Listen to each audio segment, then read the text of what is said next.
This is Video94 on a Home Assistant ESPHome embedded solution.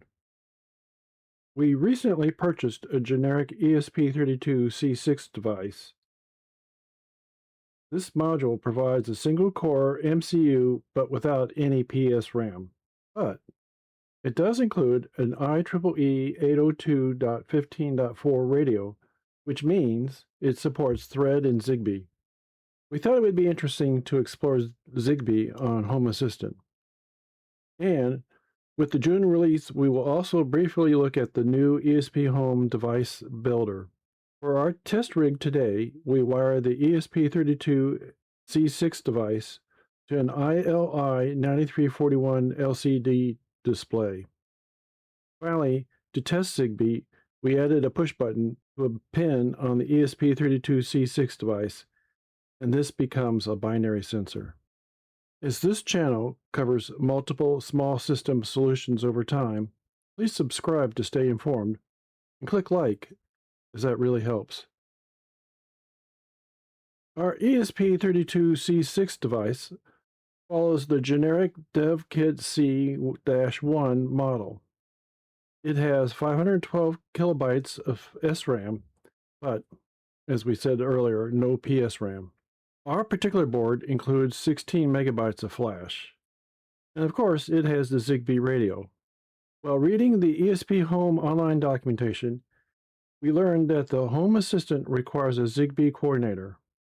Fortunately, we had a Sonoff Zigbee 3.0 USB dongle that solved this need. Let's look at it. This lightweight device simply plugs into one of the USB ports of our Raspberry Pi, which we are using as our Home Assistant host. It has an external antenna, but as suggested, we placed the ESP32-C6 device very close to the Sonoff device during initial pairing. As you can see, the Sonoff device uses a TI-CC2652 component, which is nice to know when we integrate it to Home Assistant. Here you see the Zigbee integration screen, which informs us our coordinator is indeed a TI-CC2652 sensor. From this screen, we can add new Zigbee devices. We'll show that during the demonstration in a few minutes. As we mentioned earlier, our test rig consists of the ESP32-C6 device wired to an ILI9341 display and a push button. Here is the pinout for the DevKit C-1 device. Notice there is no mention of the SPI pins, except maybe as SDIO pins. Anyway, we chose the same SPI pins as those that are available to the Zhio ESP32-C6 mini device. Here's how we wire the ILI9341 display. Also, we chose pin 10 as the input for the push button.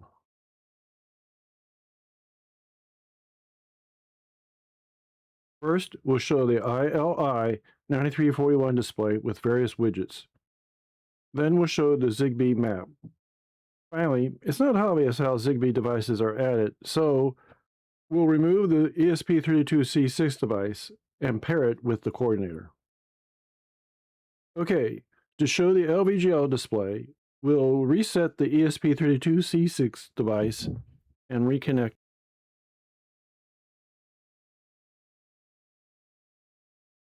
This way, you can see the two labels that display information via the Wi-Fi connection, as there is a slight delay as the device interacts with the Home Assistant host. The third widget is a slider,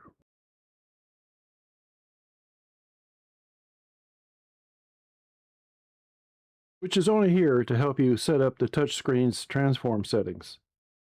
The fourth widget is an LVGL switch, which reacts when we press the external push button.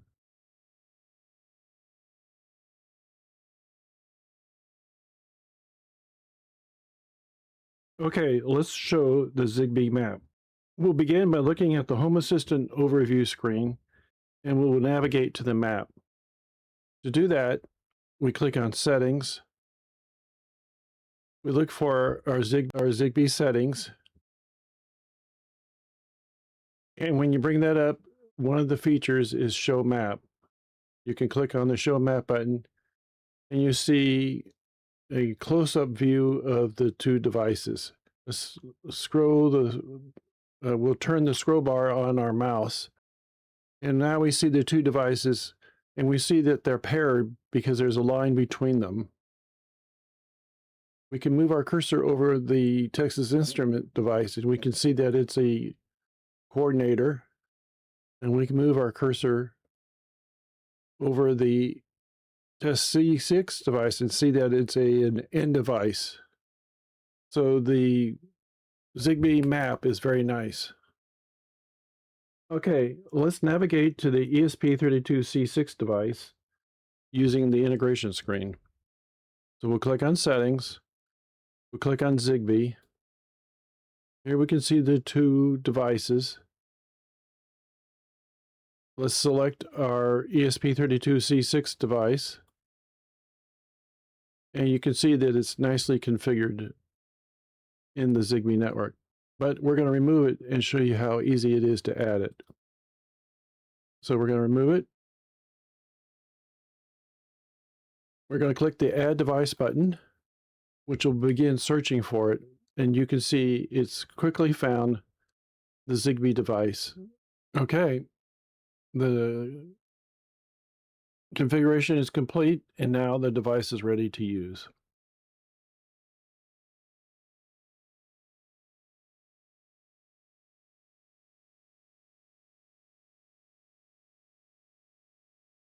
You can see the Test C6 device on our screen, and it has all its functionality. Okay, we're going to look at the ESPHome Builder and see how it's changed.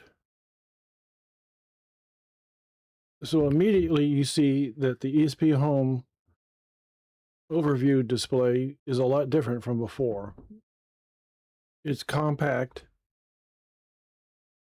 You can click the Edit button. There's a button for logs. There's a button to visit the UI. And here's all the features where we can install, download the YAML.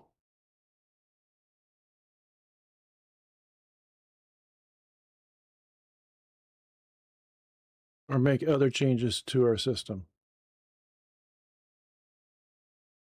Let's click the Edit button. So there's several ways to look at our YAML, as you can see by these buttons. This way it's just showing mostly the old YAML. You can click on this middle button, and when you do, you get a split screen showing the YAML on the right and help on the left. You can click on core configuration, for example, and you can home in on a particular component, and it gives you help in configuring all the different features. So you can see it's highlighting the area that it's giving you help on. So not only do you get help, but you also get different choices that you can put.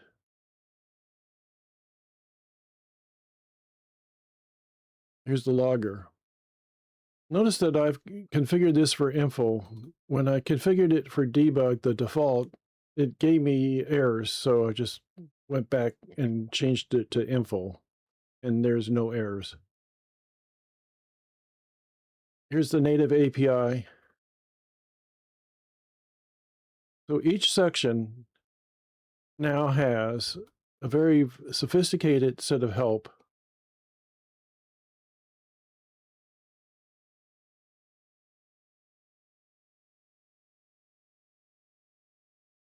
It just wasn't there before.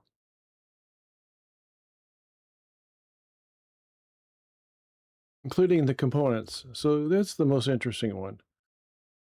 So let's scroll down and we'll look at the components. So you see it's split up the screen into all the various different components that you can do. So let's click on one of them. So here's the definition for Zigbee. So you can see it's got the model, the ID, the power source, and here you've got choices. So before you had to know the values to put in, now it's going to help you with that.